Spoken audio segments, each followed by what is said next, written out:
this time every year. It's electric. Don't sweat the technique. The garden is shaking right now. We New Yorkers, you damn right we excited. Let's go Knicks! Let's go Knicks! And I will stay on target and refuse to miss. And I still make hits with beats when they sweat the technique. All right, so with OKC up 3-2, looking to close it out tonight, DraftKings has hypothetical series odds for the NBA Finals. OKC right now would be minus 265 favorites over the Knicks. The Spurs would be minus 225 favorites over the Knicks. Those are both reasonably significant. So Vegas definitively likes the Western team over the Knicks. And we are delighted to welcome in Peter Rosenberg. Have you met Alan? Do you guys know each other? Okay, just making sure. Love your work. Thank you. What's the name of your show, by the way? Great show. Great afternoon show. What is the name of the show?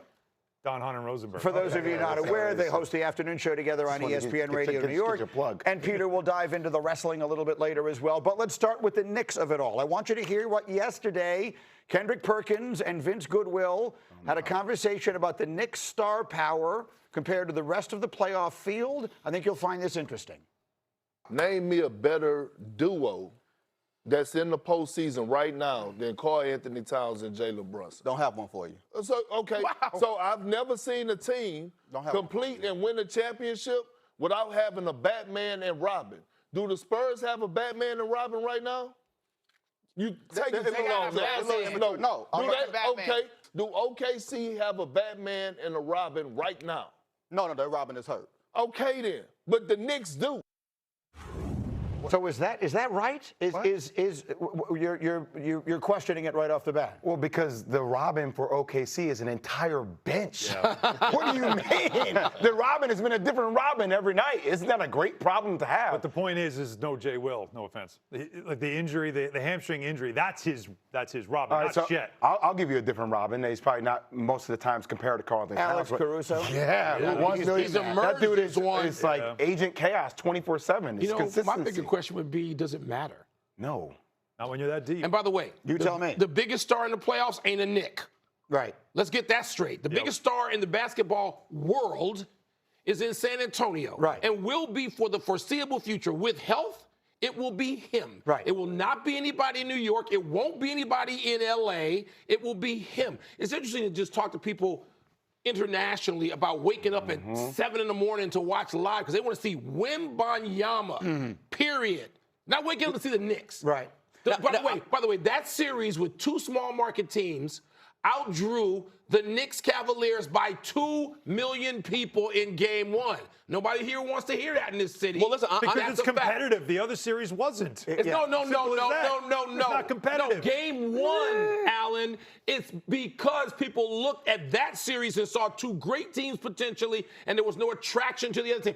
Don't try to turn the Knicks into the Lakers or the Celtics when it comes to jersey sales, merchandise sale, internet, because they're not. Yes, they are. No, they're not. Absolutely Close. are. Oh, they're not. I was just going to wait. I am all about the Wemby of it all. As Alan knows, I am obsessed with the stardom this guy has, not just because of how he plays the game. Physically, he's incredible. It's his personality, too. What he looks like, everything. But we're so used to the international player, the European player being called a softie. This guy wants all the smoke. I love that. But the one issue I have with Perk, I almost think you're downplaying the Knicks by referring to KAT as a Robin, because really they're not a Batman and Robin, because you can't leave out OG Anunoby, who is a massive part. If they're going to win a championship, Alan, we talk about this every day, it is because OG Anunoby also contributed a lot on that road. Yeah, and that's their depth, too. Like, the story of this Knicks team and why they've been on this run is not about Jalen Brunson being great or Karl-Anthony Towns being great. It's about 5 guys, 5 starters, 5 straight games, averaging, all of them had double point figures, scoring. yeah.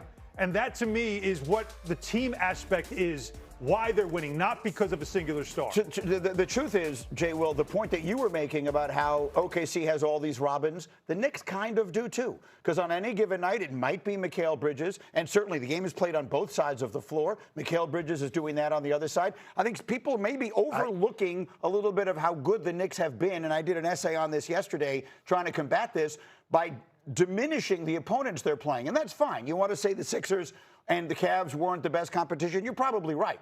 But what the Knicks have done to them is unprecedented. Agreed. They've obliterated. They've done everything they could do, which is obliterate everything in their path. I guess the question is, do you believe the Knicks would have done the same thing to their opponents if they were in the Western Conference playing against the caliber of competition there? And I know you don't need to, because all you need to do is get to a championship. Yeah, right.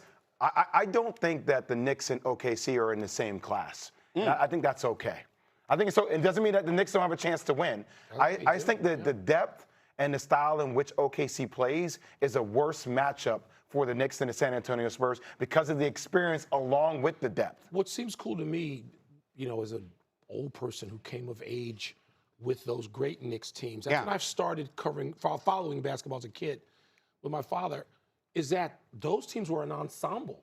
I mean, the 70 and 73 Knicks teams were an ensemble. Right. Yes, you can make the case. I sit next to Tony Kornheiser, who followed those teams growing up in New York all the time, and he says, well, I mean, he makes the argument that Willis Reed is the greatest Knick. There are people who make it that Clyde Frazier is the greatest Knick. It just shows how the ensemble, how great it was. And I don't want to necessarily invoke the 70 and 73 teams yet, but this is an ensemble. Closest thing. It really is. It reminds me only in that way, in that it's shared. And that, no, they can't be here without OG Anunoby. They can't be here without the new and improved Cat, who became point center Cat almost overnight, without Josh Hart, so without Mikal Bridges.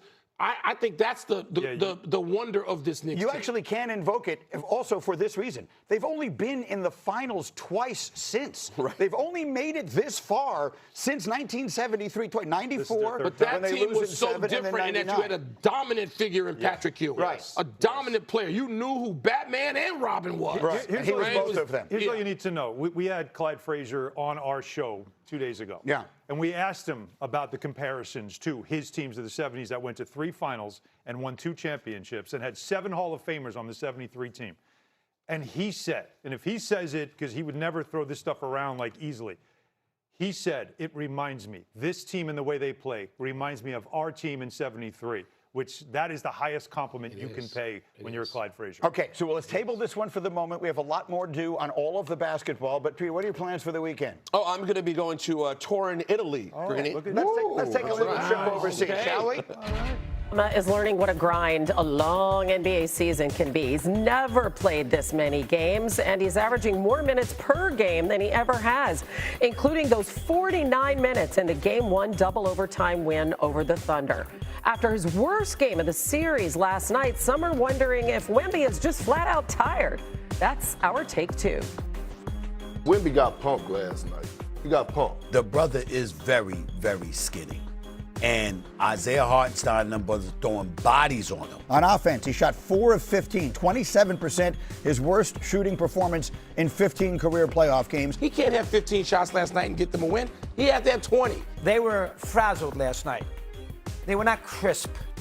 Running up and down, turnovers. I don't think it's making an excuse for him to say that this thing looks like it's wearing him down. We're to the point now where we're looking at the Spurs and we're saying, help a brother out. Dylan Harper, rookie. Vassell, young player. Stephon Castle, young player. Big Vic. This is their first time going through this. And I love him. He's going to be great. But maybe we can stop with the Kareem comparisons here with Wembanyama. He's going to have to learn how to make the game easier for himself. The emotion of going through this the first time and how tumultuous it is, I don't think they're up to that just yet. They don't want their season to end in front of their home crowd. I think they win Game 6, they lose Game 7. NBA analyst Chiney Ogwumike joins us now. And Chiney, we saw Wemby shooting just 27% from the floor, and we saw OKC shoot almost 70% with him as a primary defender. So it's really on both ends of the floor. What are you seeing? What I'm seeing and what we all saw was the aliens show a bit of humanity. And it comes down to one word for me: fatigue. He looked tired. He looked gassed. And we all know Victor Wembanyama. He plays with his emotions on his sleeve. He's someone that gives his all on every possession. But in this game, Game 5, he just didn't have it. He didn't have the requisite lift. The number one stat that you're seeing at the bottom of your screen that you should focus on is that 0 for 5 from 3.